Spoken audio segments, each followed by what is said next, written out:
챗봇의 7가지 실패. 근데 실패라 그래서 제가 인공지능을 뭔가 폄하하려고 그러는 거는 아니고, 뭐 알다시피 우리가 지금 인공지능의 성공에 사실 너무 놀라고 있죠.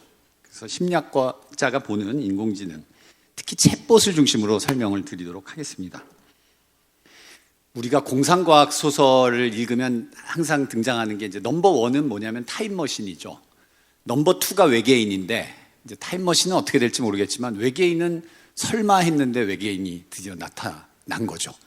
인간의 지능을 넘어선다고 그러고, 너무나 똑똑하고 여러 가지를 너무나 잘하는 이제 이런 인공지능이 나타났습니다. 그래서 지금은 이제 챗봇의 시대인데, 라지 랭귀지 모델, LLM이 처음에 나왔을 때는 이제 확률적 앵무새에 지나지 않는다, 뭐 이렇게 사람들이 억지로 하려고 하는. 그리고 여기 보시면 단위가 1년입니다. 보통 이런 거 하면 한 10년 단위 혹은 100년 단위인데 1년 단위도 이렇게 바뀌어서 2023년에 그러다가 2023년 말에 가서 벌써 미국 변호사 시험을 합격을 얘가 해버리고 SAT 700점 뭐 이렇고, 2024년도에 와서는 추론, 그 다음에 이제 에이전트 개념이 나와서 진짜 일을 시킬 수 있는 AI가 되고, 한국 수능 문제는 만점을 맞지는 못했습니다. 그 프론티어 모델들도 한 7, 80점을 받았는데, 처음에는 그래서 한국 수능 문제에 대해서 되게 자부심을 가졌는데, 이제는 AI에 대한 신뢰도가 높아지면서 그럼 한국 수능 문제가 약간 잘못된 거 아니야? 이런 생각이 드는 그런 정도. 그래서 이런 종류의 인간이 만들어낸 언어로 된 문제, 논리 문제, 이런 것들은 이제는 챗봇이 오히려 표준이 되는 그런 시대가 되어 있고, 2025년 지났고 이제 26년인데 처음에 한 3년 전만 해도 마지막으로 인간한테 남은 영역은 창의성이다 이랬는데, 지금 대부분의 창의성 태스크에서 99% 퍼센타일, 그러니까 상위 1%는 AI가 차지하고 있는 그런 시대가 됐습니다. 그래서 AI가 이렇게 엄청나게 빨리 발전하고 있는 건 사실인데, 오늘 그 제 강의의 어떤 핵심은 그럼에도 불구하고 이제 챗봇들이 여러 가지 그 문제들을 보이죠. 근데 이제 그 문제들을 보통은 기술이 발전하면 해결될 것이다 이렇게 생각을 하는데, 그것이 아니라 이런 LLM 챗봇이 가지고 있는 근본적인 속성에 기인한 것이다. 그래서 그게 더 심해질 수도 있고, 그걸 이해하는 방법은 인간을 이해하는 방식을 통해서 우리가 그걸 이해할 수 있다, 뭐 이런 말씀을 드리고자 합니다.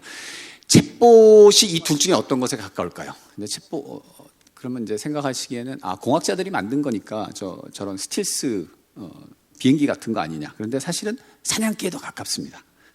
이제 그 이유는 비행기는 우리 인간이 만들었기 때문에 정확하게 어떻게 하면 더 좋은 비행기를 만들 수 있을지 우리가 알고 있습니다. 근데 사냥개는 어떻게 하면 더 좋은 사냥개를 만드는지 몰라요. 그냥 사냥개 중에 제일 똑똑한 사냥개를 선택하고 그 다음 세대에는 또 선택하고 이런 식으로 만들었죠. 챗봇이 사실은 그렇게 만들어졌습니다. 그래서 만든 사람도 잘 몰라요. 여기 그 오픈 AI의 챗GPT 테크니컬 리포트 보시면 다 공개하지 못한다. 이 얘기는 뭐 비밀일 수도 있겠지만 사실은 자기들도 다 모른다는 거거든요. 이게 노엄 쉐지어라고 하는 아주 유명한 인용이 많이 되는 그 AI 연구자인데, 이분이 그 AI 기술 하나를 개발해서 논문을 쓰고 거기다 이런 말을 했어요. 이 모델 아키텍처가 왜 작동하는지 자기도 모르겠다. 세계 최고의 권위자도. 아마도 우리가 이해 못하는 신성한 친절함일까요? 그러니까 뭔가 신의 작용일까요? 뭐 약간은 겉멋이 든 표현이기도 하지만 정말 그렇게 얘기할 정도로 우리가 잘 몰라요. 프론티어 모델 기업들도, 오늘 프론티어 모델 기업 중에 한 분을 모셨습니다만 사실은 모델들이 작동하는 방식을 정확히 잘 몰라요. 굉장히 많은 앱스트랙션이 그 안에 이미 들어가 버리기 때문에 정보가 사라져 버려요. 어떻게 작동하는지를 알 수 있는. 그래서 그러면 심리학자가 그래서 인공지능에 관심을 가지는 이유는 뭘까? 뭐 지능에 대해서 심리학자들이 오랫동안 연구를 해왔죠. 지능 검사를 만든 사람도 심리학자고, 근데 심리학자들도 사실 지능을 정확하게 정의하지 못하고 있습니다. 지능이 뭔지 아직 잘 몰라요. 그렇지만 그 튜링 테스트, 우리가 지능 검사로 인공지능에서는 쓰고 있지만 그건 사실 대안이지, 튜링도 지능을 정확하게 정의할 수 없으니까 그냥 사람한테 약간 아웃소싱 한 셈이거든요. 그래서 인공지능을 위한 어떤 심리검사를 만든다든지, 제가 고려대학교 심리학부에 있는데 고려대학교에 요슈아 벤지오를 한번 초청을 해서 강연을 들었습니다. 그래서 뭐 강연 끝나고서 질문 중에 하나가 인공지능이 왜 이렇게 할루시네이션도 많이 하고 문제가 많냐 그랬더니 그 요슈아 벤지오가 한 얘기가 사람도 그렇지 않니? 라고 얘기를 했어요. 사람을 모방해서 만든 인공지능이 사람이 가진 그런 허점들 혹은 실패들을 그대로 가지고 있는 것은 너무 당연하고, 뿐만 아니라 그런 허점이나 실패들이 인공지능이 돌아가는 효율 위주의 알고리즘에 의해서 더 강화가 되고 증폭이 되고, 심지어는 그거를 상업화하는 과정에서 기업의 경제 논리라든지 정치 논리 같은 것들이 끼어들면서 문제가 심화되는 것이다 라고 이제 설명하려는 것이 오늘의 제 강의의 핵심입니다. 인간의 허점을 잠깐 보여준, 뭐 심리학자들이 하도 그런 연구를 많이 했으니까 아마 이거 되게 유명한 이걸 이제 fallacy라 그러죠. 인간이 빠져든 함정. 자, 린다라고 하는 여자 굉장히 진보적이고 철학을 전공했고 뭐 시민운동 같은 것도 하고 사회 정의라든지 이런 데 관심이 되게 많은 여자분이 있습니다. 이 여자분이 은행원일 가능성이 높을까요? 아니면 은행원이면서 페미니즘 운동을 하는 사람일 가능성이 높을까요? 라고 했을 때 80%의 사람들은 B가 훨씬 더 확률이 높다고 얘기를 합니다. 이게 이제 인간이 가진 확률이죠. 조금만 생각을 해보면은 저 밑에 거는 확률이 위에 거의 확률보다 높을래야 높을 수가 없죠.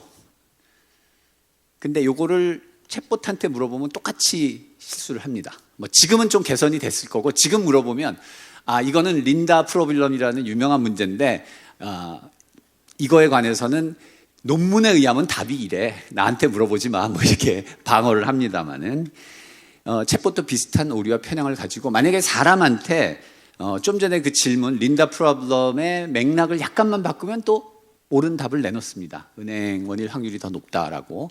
심지어는 그 앞에 이렇게 그 서술한 부분만 빼도 훨씬 더 정답을 맞출 확률이 높아지고, 챗봇도 마찬가지로 조금만 프롬프팅을 줘서 생각해봐 이렇게만 얘기를 해도 이 답을 찾아냅니다. 그래서 챗봇이 가진 그런 여러 가지의 문제들은 사람이 가진 문제들이랑 똑같고, 그것은 챗봇이 진화한 환경, 그 환경은 인간이 진화한 환경하고는 좀 다르죠. 챗봇이 진화한 환경에 제일 중요한 거는 인간의 데이터, 인간의 요구 상황, 그리고 인간 사회의 경제 논리, 정치 논리 이런 것들이 이제 얽혀 있는 거죠. 거기에서 나타난 어쩔 수 없는 필연적인 그런 특징이다라고 하는 것이 제 이제 그 강의의 핵심입니다. 그래서 그걸 한 7가지 정도로 제가 나눠봤는데요. 7가지니까 지금 시간 관계상 하나당 한 1분씩 30초씩 써야 될 것 같습니다. 첫 번째, 할루시네이션이라고 하는데 사실은 그거는 심리학적으로는 틀린 말입니다. 할루시네이션은 실제로 존재하지 않는 감각을, 헛거를 보는 걸 할루시네이션이라 그러고,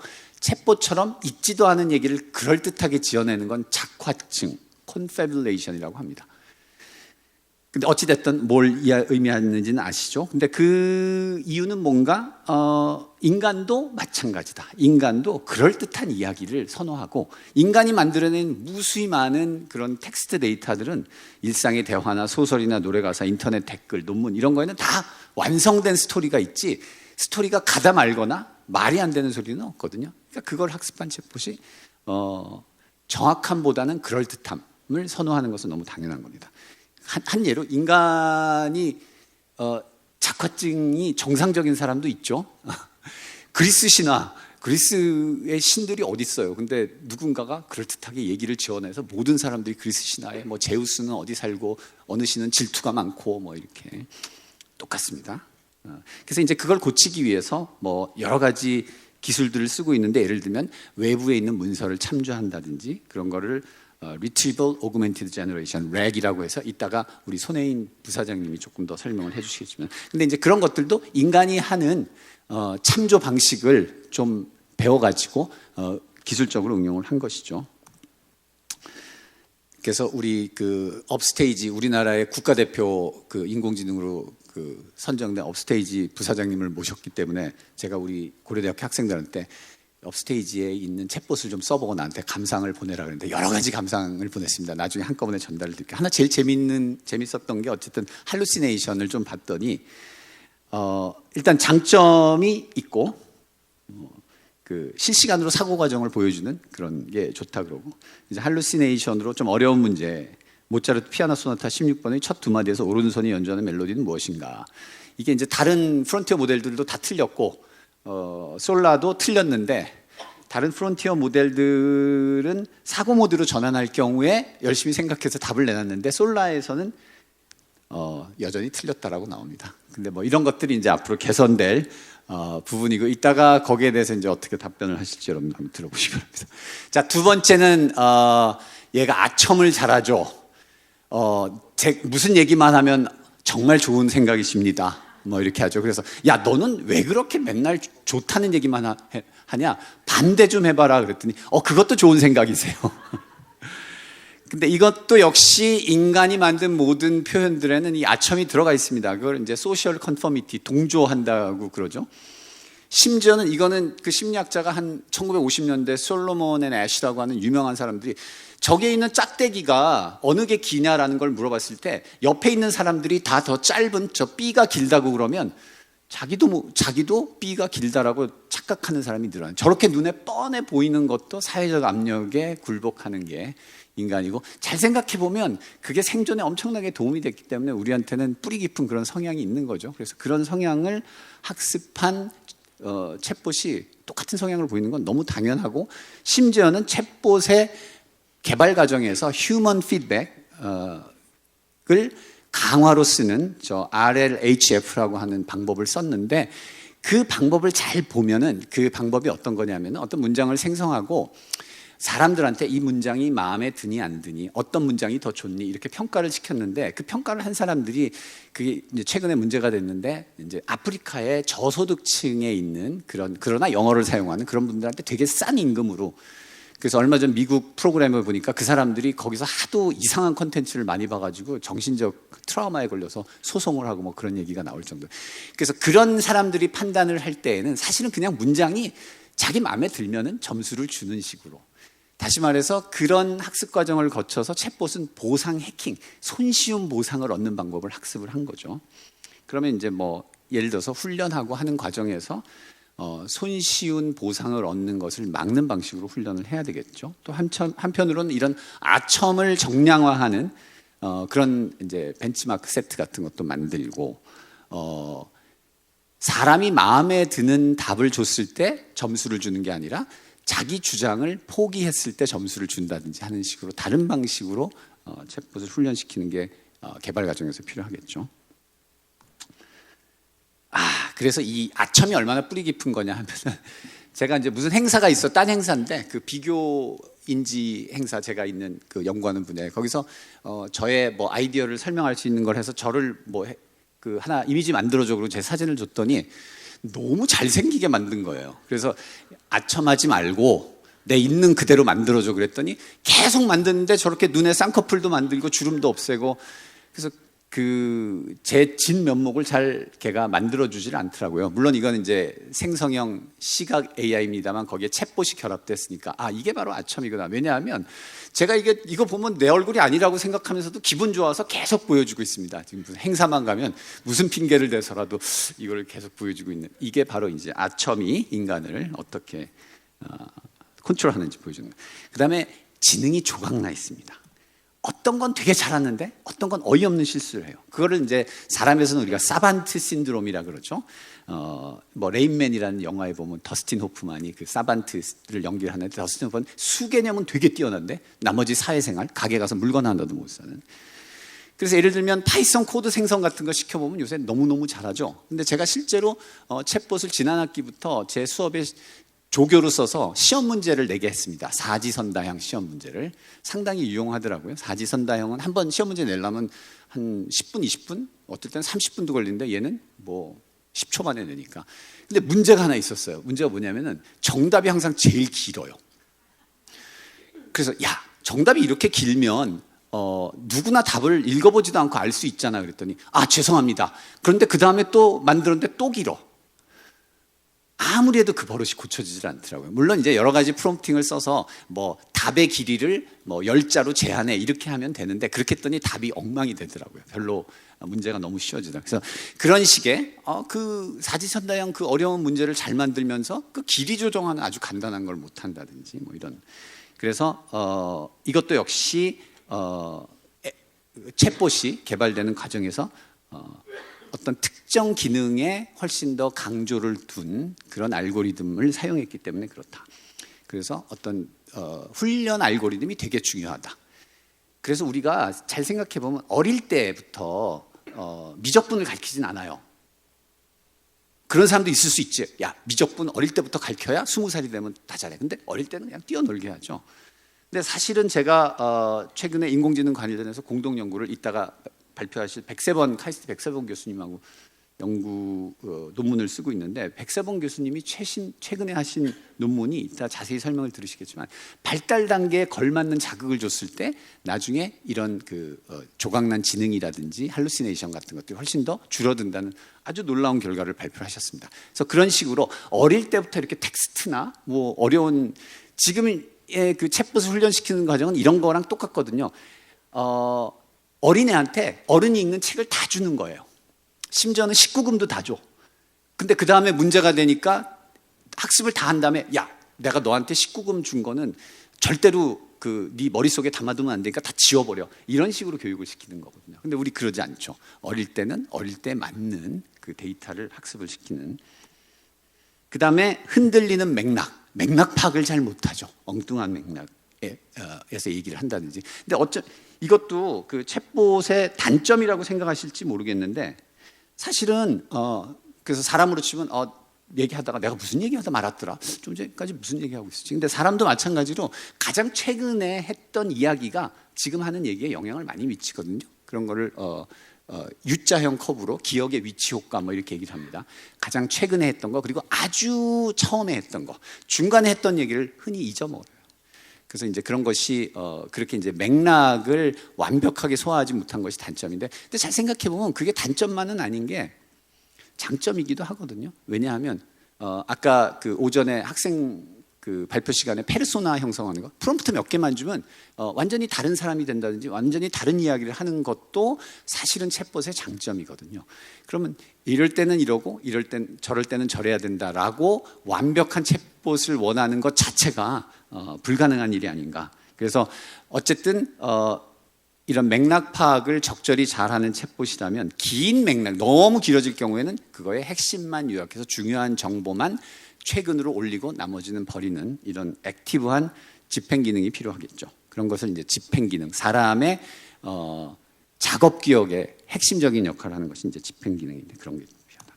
그다음에 이제 아까 린다 프로블럼에서도 약간 보여드렸는데, 왜 린다 프로블럼 같은 것들이 생기냐 하면, 인간의 경우에는 휴리스틱, 경험에 의해서 쉽게 지름길을 택해서 문제를 해결하는 것을 굉장히 우리가 좋아하거든요. 그게 경제적이기 때문에. 영리한 한스 효과라고 하는 아주 유명한 그 예가 있습니다. 그래서 한스라는 말이 있었는데, 이 한스라는 말한테 1 더하기 1은 2라는 1 더하기 1이라는 문제를 주면 얘가 발굽을 2번 쳐가지고 2라는 숫자를 맞춰요.